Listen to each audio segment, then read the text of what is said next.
La lógica de la lógica. Dice así entonces este quinto código. Porque la lógica de la lógica se prepara para dar luz a los que buscan la interpretación de la ley y la verdad.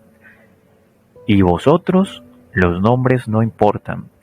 No caigáis en la rebelión de saberlo todo y despreciar el conocimiento primero que se os presenta. Es una acción negativa de la inteligencia que no debe prosperar. So pena de ver alterada vuestra conciencia en una búsqueda estéril, en que vuestros sentidos son engañados con apariencias. Es, por decirlo así, el desafío de la materia contra el espíritu.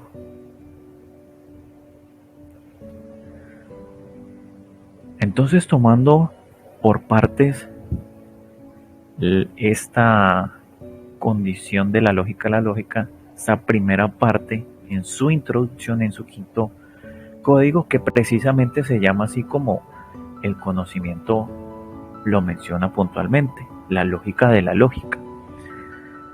Entonces nos da varias claves en este momento para entender. Y nos dice lo siguiente. Porque la lógica de la lógica se prepara para dar luz. Si nos dice que este conocimiento se prepara, es porque primero es una alta inteligencia la que ha compuesto este conocimiento para que se pueda entender, para que el hombre de la tierra sepa cómo piensa el Padre Eterno, cómo es el Padre Eterno.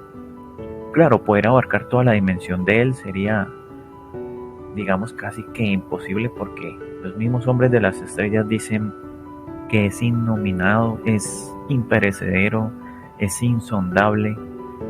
Entonces dice que se prepara. Tuvo un tiempo entonces todo este conocimiento para poder llegar al planeta y que lo pudiésemos comprender. Tendríamos que ir entonces a su origen preexistente, porque nos dice, si se dice que se prepara para dar luz, es porque tendríamos que ir al inicio de cuándo se creó o se generó la luz según los textos y referentes que tenemos. Tendríamos que ir a la primera de Juan, cuando dice que en el principio era el verbo era con Dios, en él estaba la vida y la vida era la luz de los hombres. Entonces desde ahí se preparó la lógica de la lógica, desde el origen preexistente. Aunque haya llegado al planeta en el año 73, aunque incluso el anciano de los días ha sido el máximo exponente del conocimiento. La lógica de la lógica existe mucho antes de, y como desde la preexistencia ha estado el anciano de los días, entonces eso desgaja cualquier razón de cualquier terrestre, de cualquier individuo que quiera apropiarse del conocimiento, porque resulta que está incluso antes de la existencia de este planeta. La preexistencia está y es mucho más antes que este planeta. Y dice que se prepara para dar luz. Bien sabemos entonces que en este planeta, pues, luz es lo que necesitamos. Necesitamos luz en nuestros corazones. Necesitamos luz en el pensamiento. Vosotros sois la luz del mundo. Entonces la lógica de la lógica se preparó para traer la luz nuevamente al hombre, y de esa manera el hombre entonces volviese a resplandecer. Para dar luz, pero nos da otra clave, a los que buscan la interpretación. Es necesario ser un buscador. O sea que no es casualidad ni algo al azar que se hayan encontrado con este conocimiento. Es porque se ha estado buscando incansablemente. Pero nos dice que es la interpretación de la ley y la verdad. O sea que es necesario para nosotros para todo aquel que se acerca al conocimiento de la luz y la verdad del anciano de los días, de los tronos y potestades, inevitablemente conocer la ley y la verdad, pero por ahí escrito está y dice Juan que la ley y la verdad están sujetas desde la preexistencia y él participó desde allí y que en él, en Juan, se manifiesta libre y bella y codiciada como una flor. O sea que nos está indicando que la ley no está escrita en un papel con tinta, sino que está en todo lo que tiene vida, en todo lo que es la creación. Y de esa manera interpretamos que allí también está el Padre Eterno.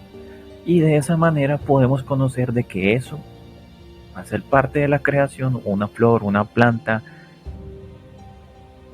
y cada uno de ustedes entonces ya los convierte en la verdad. Y todo aquello que no se parezca a esto que ya contiene la verdad, pues entonces es mentira, evidentemente, como lo que vemos en el mundo, claro está. Que vemos edificios, que vemos gobiernos, que vemos cuatro poderes, que vemos instituciones, que vemos un plan de globalización, que vemos guerras, hambrunas, matanzas. Ahí se empieza a manifestar entonces lo contrario a la verdad. Lo contrario a lo que somos, lo contrario a lo que se debe entender, lo contrario a la vida. Por lo tanto, eso lo convierte en una mentira, lo convierte en muerte. Entonces, para poder tomar de la lógica, también hay que preparar el espíritu. O sea que tiene digamos, los condimentos, tiene las herramientas necesarias para que el hombre en sí mismo se prepare.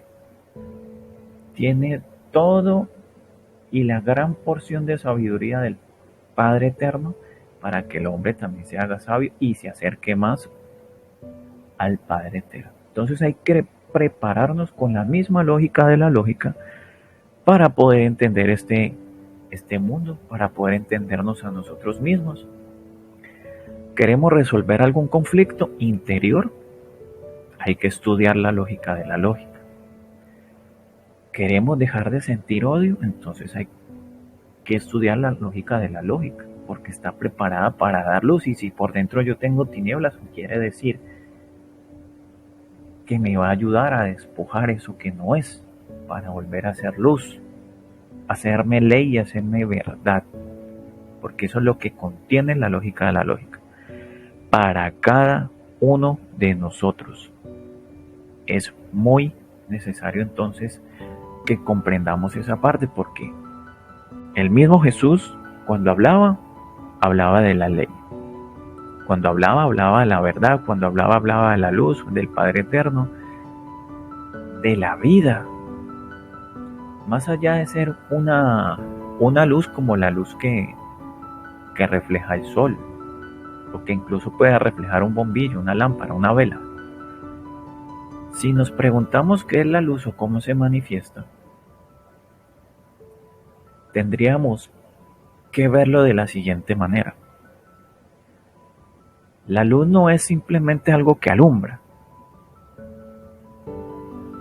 sino el comportamiento del hombre que toma el conocimiento. El hombre decimos que tiene la luz cuando perdona, tiene la luz cuando ama, tiene la luz cuando se arrepiente, tiene la luz cuando es capaz de abrazar, tiene la luz cuando es capaz de despojarse de los odios, tiene la luz cuando él es capaz de servir a los demás desinteresadamente. Ahí podemos decir que tiene la luz. Si el mismo anciano de los días dice que vosotros sois la luz del mundo y nadie llega al Padre si no es por él, entonces hay que conocerlo a él para poder ser esa luz que tanto y anhelantemente hemos deseado ser por mucho tiempo. Aunque sea muy difícil, Ser luz se vuelve sencillo cuando se comprende la mecánica del arrepentimiento, del reconocer los errores. Allí entonces cada uno de nosotros empieza a encaminarse, empieza a corregir, empieza a ser diferente porque conoce la luz. Recuerden, no es mirar el sol y entonces dejarse ahí 20 minutos al sol para que el sol haga el trabajo y ya. No, hay que hacer un trabajo interior para que esa lucecita que tenemos por dentro pueda aflorar. Entonces perdonamos, empieza a florecer esa luz. Nos hacemos luz. Servimos a otros, entonces nos hacemos luz. Decimos la verdad, ahí estamos siendo parte de la luz. Y en ese momento el hombre se hace ley, porque es incorruptible. Ese es el molde entonces al cual estamos siendo llamados cada uno de nosotros. Entonces sigue diciendo la lógica de la lógica. Dice así: y vosotros los nombres no importan. Aquí hay que entender entonces que es más importante la obra que el nombre, el título, el cartón, la maestría, el magíster y cualquier tipo de cosa que pueda existir en el mundo que le dé un certificado o valor al hombre para que su voz sea de mayor peso en el mundo. Los nombres no importan. Pero uno podría decir, ¿cómo así que los nombres no importan si escrito está ahí, dice que el nombre será escrito en el libro de la vida? Suena contradictorio, uno podría decir claramente eso. Pero siendo que puede sonar así, no se contradicen. Porque el hombre que construye una obra dentro de la luz, ese nombre, no por alarde, sino por obras, ese nombre es el que se escribe, pero como una obra. Primero sellándolo en su espíritu. Pero el mundo enseñó que el cartón, la maestría y todo lo que mencioné ahorita es lo que le da la importancia al hombre y al renombre, el ser reconocido. Y el que es reconocido, entonces ese es el que importa, no el que no lo tenga. Así lo enseña el mundo, es la manera en que opera. Después dice: no caigáis en la rebelión de saberlo todo. Bien sabemos es que este conocimiento nos enseña que es eterno. O sea que por mucho que estudiemos, por mucho que nos interesemos, por mucho que investiguemos, no lo vamos a llegar a saber todo. Más adelante en uno de los códigos dice precisamente que hasta donde cada uno quiera llegar. Y como el conocimiento es eterno, pues entonces siempre habrá un constante aprendizaje. Es imperecedero, es eterno. No caigáis en la rebelión de saberlo todo y despreciar el conocimiento primero que se os presenta. Ahorita les hablaba de la preexistencia, de ese origen creador. Ese es el conocimiento primero que se presentó, el de la luz, el del verbo, el de Dios y el de la vida. No el que se enseña y se inculca aquí en el mundo. Porque el conocimiento primero que obtiene uno en el mundo está desde el círculo más cercano y luego ya sigue el institucional, el del colegio, la escuela, el jardín, todo eso que se viene a inculcar, que más adelante en otro de los códigos dice que es una tradición de prejuicios que se heredan. Ahí está. Eso es lo que primero se presenta en el mundo. Y de esa manera entonces se pierde un valor de la verdadera luz, enseñanza y conocimiento preexistente que está escrito dentro del corazón de cada uno de nosotros. Y entonces por eso es más fácil para muchos rechazar que comprobar. Y luego dice: es una acción negativa de la inteligencia que no debe prosperar. Totalmente negativo es pretender saberlo todo, ¿cierto? Yo aquí podría calzar con algo, que aquellos que dicen que nadie es perfecto en el mundo, claro, en el mundo no, pero sí se puede llegar a lograr la perfección. Pero aquí nos dice que no, esto no debe prosperar y que no es llegar a saberlo todo, ¿cierto? Puntualmente, digamos, no menciona la perfección, pero tomémoslo de esa manera, porque un hombre perfecto no lo sabe todo. Entonces nos preguntamos, bueno, entonces, ¿por dónde se encamina o qué es la perfección o cómo se puede llegar a ser perfecto? Y podríamos retomar lo que venía mencionando ahorita. Para poder ser perfecto, un hombre tiene que aprender a perdonar.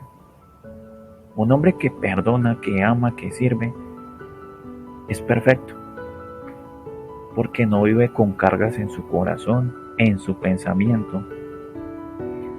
No vive mitigando, no vive en chismes, no vive metiendo cizañas, no vive siendo piedra de tropiezo para nadie. Un hombre inteligente e imperfecto tiene esas condiciones. Pero el fanático siempre duda y sistematiza. Siempre va a pensar lo contrario. Siempre va a querer detener. Él sí no va a querer avanzar. Ese siempre encasilla o tilda, digamos, puede ser de loco, o es el que le dice a todo de que es que la verdad es relativa, es que usted no es nadie como para decir la verdad. Ah, pero y entonces el que dice eso, ¿quién es para poderle negar a otro conocer la verdad? Entonces tenemos que empezar, como aquí nos dices, que es una acción negativa de la inteligencia que no debe prosperar y muy negativa, el pretender saberlo todo. Hay que hacernos entonces muy pequeñitos, muy pequeños, pequeños pero no sumisos frente al mundo, sino más bien aquí nos dicen que dice que es una acción negativa de la inteligencia, entonces lo que hay que desarrollar es que la inteligencia, como lo hizo el mismo Jesús, el anciano de los días. Nunca entraba en contienda con ningún individuo, con ningún hombre, y aunque lo acusaban, lo escupieran y le tiraran piedras, nunca fue sumiso. Siempre dijo la verdad. Habló cuando debía hablar y guardó silencio cuando debía hacerlo. Como cuando Pilato le pregunta qué es la verdad y él en total silencio se quedó. Y entonces comprende él que el hombre es la verdad. No siempre es necesario para poder manifestar la inteligencia o el conocimiento que se tiene mencionar palabra alguna. No es necesario como tal. Entonces luego nos dice aquí esta parte. So pena de ver alterada vuestra conciencia en una búsqueda estéril en que vuestros sentidos sean engañados con apariencias. Es por decirlo así, el desafío de la materia contra el espíritu. Y aquí vemos una mujer que está allí haciendo una vana adoración, ¿cierto? Pero aquí nos toca algo muy puntual. Dice que es una búsqueda estéril. Podríamos decir que es algo intermitente, pero con falta de conciencia también. Y también nos está hablando de los sentidos. Los 5 sentidos, que bien sabemos que está la vista, está el oído, está el olfato, está el gusto y está el tacto. Dicen que son engañados con apariencias. Entonces es ahí donde empezamos a ver, bueno, cómo nos pintan a nosotros en la imaginación y el panorama de ver a Dios. En la vista, pues, entonces, ahí están las figuritas. Podríamos meter ahí la vista y el tacto, ¿no? En figuritas, en adoraciones, en escapularios y todo ese montón de parafernalias, de estatuillas y todo eso, ¿cierto? En el oído es porque entonces yo llego a la iglesia y me doblego y dejo que el pastor me bendiga y todo eso. Y entonces ahí empiezan los sentidos a ser engañados y a creer en lo que el agente externo le dice, y el hombre pues sumiso cae frente a eso. Pero también nos dice algo aquí muy clave. Es, por decirlo así, el desafío de la materia contra el espíritu. Entonces ahí es donde está el hombre pide casa, carro, beca, viajes, mucho dinero, ganarse la lotería. Ahí está el desafío, porque el Dios que conoce todo está enfatizado a la materia. Y como no conoce el espíritu, pues el espíritu cada vez se quebranta en la medida en que el hombre busque eso. Y se aleja más de Dios. Y se aleja y se aleja y se aleja y se aleja en vez de acercarse. Es lo que suele ocurrir. Pero no se trata de que la materia sea mala, porque entonces ahí tendríamos que decir que hay dos tipos de materia. La una que es la materia de la creación, un ejemplo, este cuerpo, el cuerpo que tienes tú, que tiene cada uno de ustedes. Esa materia es diferente porque es parte de la creación, ahí está el espíritu. Esta materia no es mala, que haya sido manipulada es diferente. Un pajarito, un arbolito, un perrito, eso es materia, pero es de la creación, originalmente de la creación. Y está la materia, pero la del mundo, que ahí podríamos decir un carro, podríamos decir un edificio, podríamos decir un televisor, podríamos decir un celular. Todo ese tipo de materia es un computador y podríamos decir muchísimas cosas más de esa materia que contrarresta y disminuye el verdadero trabajo de los cinco sentidos. Dice que es una gran lucha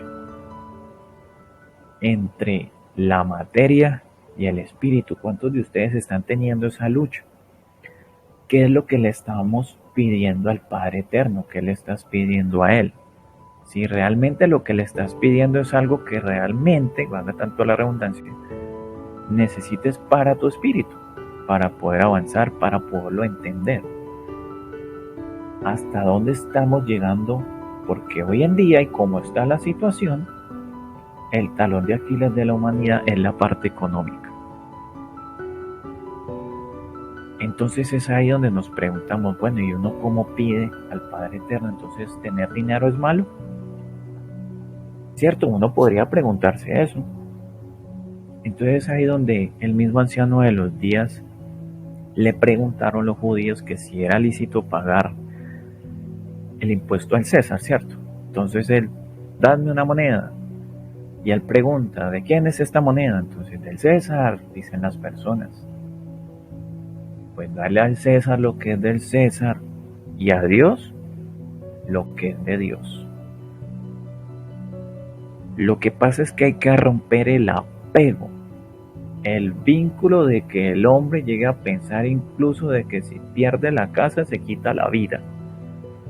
Que si pierde algo material, mejor dicho, le robaron el celular y se va detrás del ladrón. Y escrito está y dice que si roban hasta la capa, entregue todo. Ah, entonces es que tener esto, esa parte, esa condición no es que sea malo, sino es que lo que hace el hombre con eso y lo aferrado que esté a ello. Son dos cosas muy diferentes, ¿cierto? Se desvive y se desboca y mejor dicho hasta puede llegar a matar por eso. Porque como tanto le costó, llega a tener entonces esa condición. Entonces nos dice el descifrado, este código es un poco corto, pero no importa, muy sustancioso. Nos dice el descifrado, porque la lógica de la lógica es el pensamiento luz del primer filamento madre que existió antes y después de cualquier condición humana. Ven cómo les decía entonces de dónde se remonta el conocimiento. Existió antes y es después de cualquier condición humana. Existió antes. O sea que, ¿cómo así? Llegó en el año 73 al planeta. Pero Jesús también es un gran exponente de la lógica, o el máximo exponente. Pero está diciendo que fue antes, ¿cómo así? La preexistencia. Donde el principio era con Dios y en él estaba la vida y la vida era la luz de los hombres. Desde ahí, desde antes. Y ahí el planeta ni existía, estaba en la preexistencia como un pensamiento dentro del plan de la creación, pero aún no se había, por decirlo así, materializado. No se había hecho visible, aún no estaba ahí. Es el pensamiento de los Sheljos y no de las tinieblas que tienen acciones negativas en contra de la inteligencia creadora. Por eso la inteligencia original es enemiga de las tinieblas. Nosotros, cada uno de nosotros, al ser parte de la luz, inevitablemente, aquí lo dice que hay que ser enemigos de las tinieblas, pero enemigo no es salir y sentir odio porque las tinieblas, no, porque si sentimos odio, ahí caemos en un juego de pagarle con la misma moneda y ellos son los que van a reinar en el corazón del hombre. Jesús nunca actúa con odio ni con miedos, porque si no entonces estaría doblegado frente a esa rebelión. Hubiera sido un títere muy fácil de utilizar. No, la inteligencia original es enemiga de las tinieblas. Hay que conocer las tinieblas y hay que rechazar esas tinieblas. ¿Conocerlas en qué sentido? Pues cómo son, cómo piensan, cómo se mueven, cómo operan en el mundo, qué tanto han incidido en el pensamiento de nosotros, en el hombre, en la educación de nosotros, en el patrón cultural de tradición. Cuanto más conozcamos a las tinieblas, pues más nos podemos defender de ellas. Es así de sencillo, es así de simple. Si no las conocemos, pues ellos van a aprovechar esa inocencia del hombre para poder seguir engañando.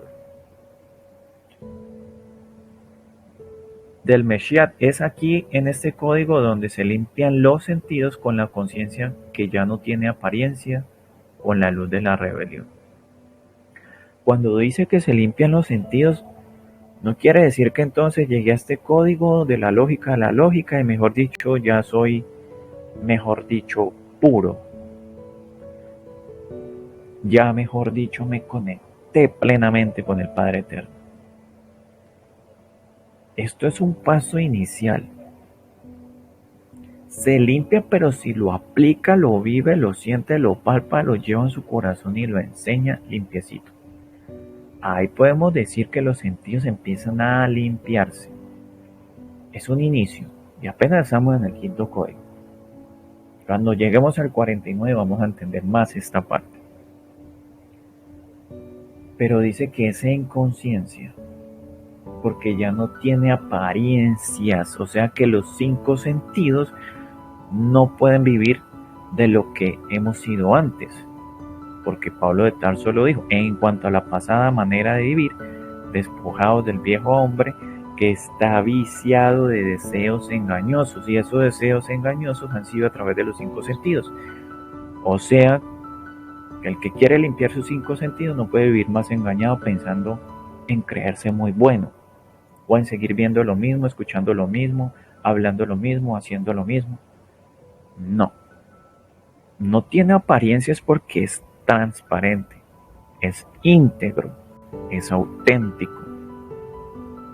es congruente con lo que siente, con lo que piensa, con lo que habla y con lo que hace. Ahí entonces puede decir, es un hombre de la luz. Ahí entonces podemos decir que es un hombre de la verdad.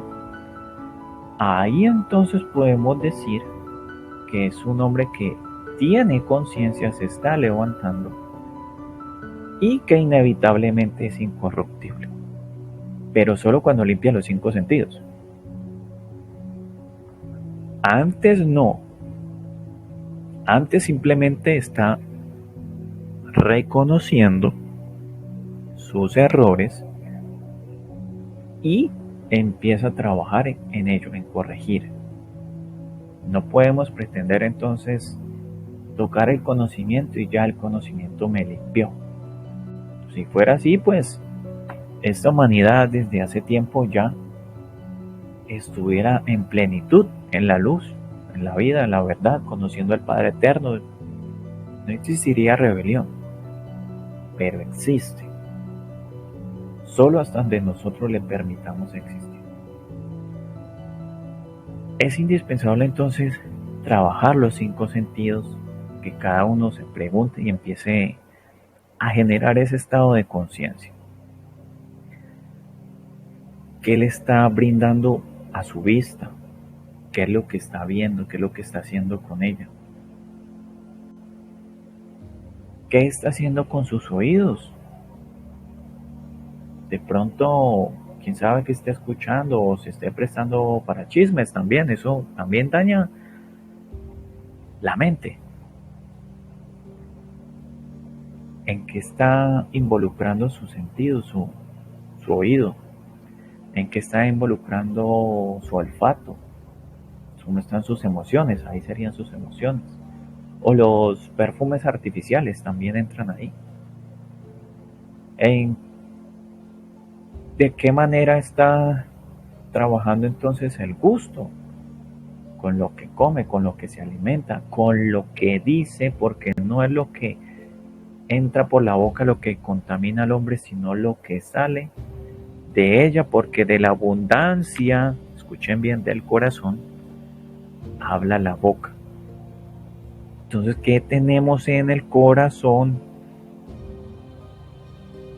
para que ese sentido esté trabajando correctamente?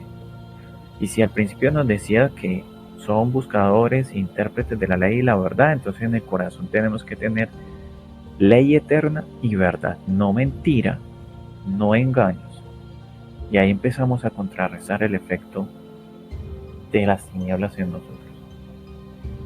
¿Y cómo son nuestras obras? El tacto que estamos haciendo con ese sentido, que todo lo quiere, todo lo toca en el mundo.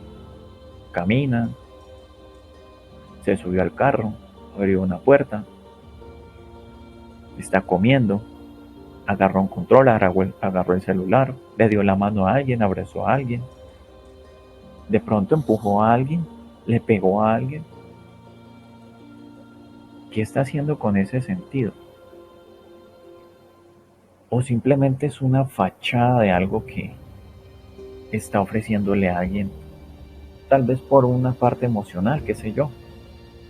Entonces hay que trabajar esos 5 sentidos para que así podamos nosotros ser un hombre nuevo. Y esos 5 sentidos se alimentan, bien sabemos, a través de imágenes. Entonces ahí están las imágenes que recrean para generar pensamientos en nosotros, bien sean perfectos o bien sean imperfectos.